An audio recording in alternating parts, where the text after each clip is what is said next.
তোকে দেবো না বড়গুলো যদি আসতো তাহলে তো হতো বড়গুলো তুলতে লাগবে বলছি বড়দা আমাদের এখানে যে এই পোনা মাছ এরকম বড় বড় রুই মাছগুলো কত দাম জানো?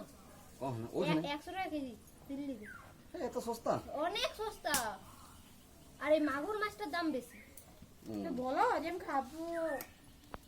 বেটো মাছ খাওগে? দেখো খাচ্ছি। ও ইয়ে বাবা। বাঙালি। এখন বাঙালি। কিছু না নামেই তো বাঙালি। গোবিন্দ সাকসেসফুল হলে গেল। আমি ভাবছিলাম তোমার থেকে হবে না। এই বাবুকে একবার পাঠিয়ে দিলে পরে এখন